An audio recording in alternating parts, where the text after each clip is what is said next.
Hello and welcome to this video all about VBAC. So if you had a C-section with your last baby but you're hoping for a vaginal birth this time round, stay tuned for my top tips.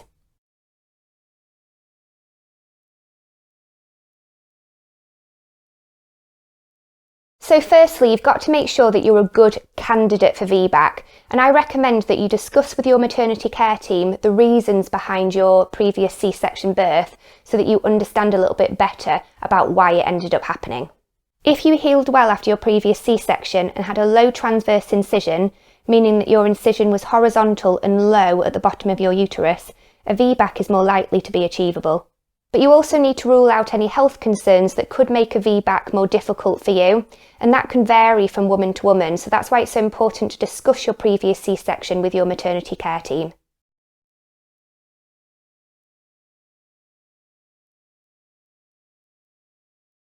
Now, within the maternity care system, there are going to be VBAC tolerant consultants and VBAC friendly consultants, and there's a big difference between the two, so let me explain this a little bit more clearly. If your provider is only on the tolerant side, it means that you can have a VBAC only if you go into labour naturally by a certain date. They may also just be VBAC tolerant if they only discuss the risks associated with VBAC rather than the risks associated with a repeat C-section. Another red flag is them requiring you to come into hospital as soon as your labour begins. Also, if the rates of C-section in their hospital are high, but the rates of VBAC are low, that's another warning sign. If your care provider is VBAC friendly, you'll notice that they're really optimistic, positive and encouraging of your plan to have a VBAC. You'll also notice that they'll explain why they encourage VBAC, and they'll also go over the risks and benefits of both repeat C-sections and vaginal birth after C-section. Other positive signs of a VBAC friendly care provider are that they'll continue to encourage your plan to have a VBAC throughout your pregnancy, and there'll be higher VBAC rates in their facility and lower C-section rates. In the video description box below, I've listed all of the important questions that you need to ask your care provider to assess whether they're VBAC tolerant or VBAC friendly. And after asking these questions, if you discover that your care provider is only VBAC tolerant, I would seriously suggest switching care provider to a VBAC friendly provider so that you can move forward with your plan to have a vaginal birth after C-section.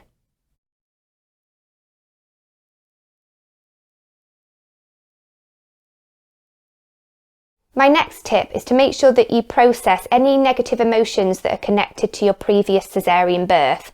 So if your C-section birth was in any way traumatic, scary, stressful, or made you feel confused, angry, disappointed, or any other kind of negative emotion, you need to process those emotions, release them, so that you can positively focus on your current pregnancy and your plans to have a VBAC this time round. But it's also equally important to have a positive view of cesarean birth because it absolutely can be a joyful and happy experience. So I don't want any previous experiences that you've had with C-section to negatively impact a cesarean that could end up happening this time round if, for health and safety reasons, your care provider thinks it's necessary for you to have a repeat C-section with your current baby.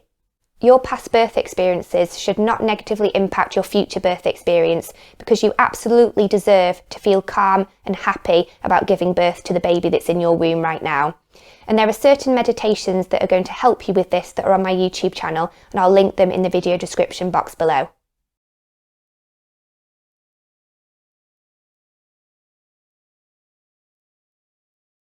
My next tip is to make sure that you bond with your baby in the womb.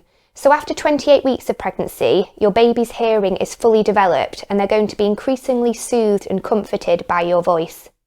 So try to set aside 10 to 15 minutes of quiet time each day to play some peaceful music to your baby, stroke your bump, and talk to your baby about your wishes to birth him or her vaginally. So as you stroke your belly, you can say to your baby, I know that we're working together as a team, my beautiful baby, and we're going to share a really positive birth experience together. Or, I know that you're getting into the best head down position in my womb so that I can birth you vaginally. But just say whatever comes to mind, anything that you want to say to your baby that's helping you to feel calm and positive about your upcoming VBAC. This special bonding time will give you confidence that a VBAC is possible and help you to trust that your body and your baby are working together towards a VBAC.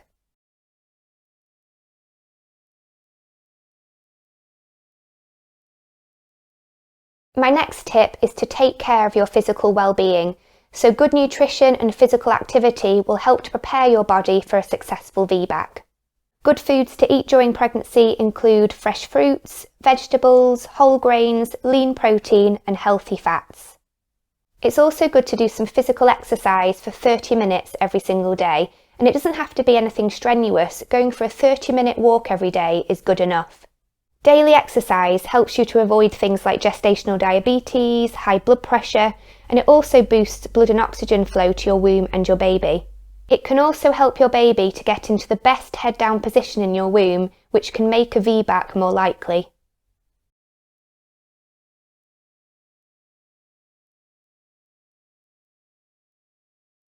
Also, through doing daily pelvic floor exercises and perineal massage from 34 weeks of pregnancy to prepare your birth canal and your vaginal tissues for birth is really important if you want to have a smoother and more comfortable VBAC experience. I recommend that you use a Perimom for perineal massage, and the video link about Perimom will be put in the video description box for you.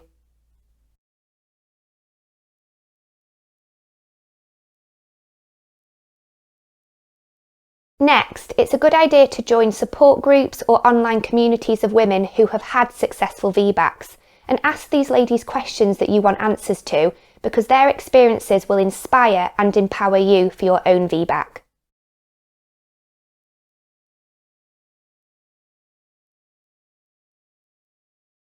Finally, I recommend doing a hypnobirthing course because that will mentally, physically and practically prepare you for a VBAC, and your birth partner will also learn how to support you through a vaginal birth.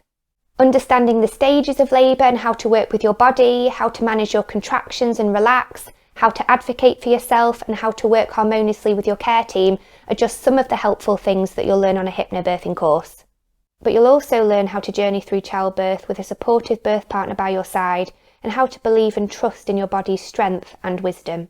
If you're interested in doing a hypnobirthing course, check out my online hypnobirthing course in the video description box below, and save yourself 20% by using the code VBAC. But be quick, because there are only a limited number of VBAC codes available, and once they're gone, they're gone.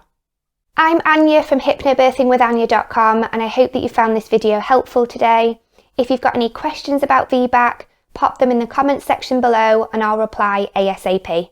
And don't forget to check out the video description box below for all of the helpful links that I've mentioned in this video. Thanks so much for watching, and see you again soon.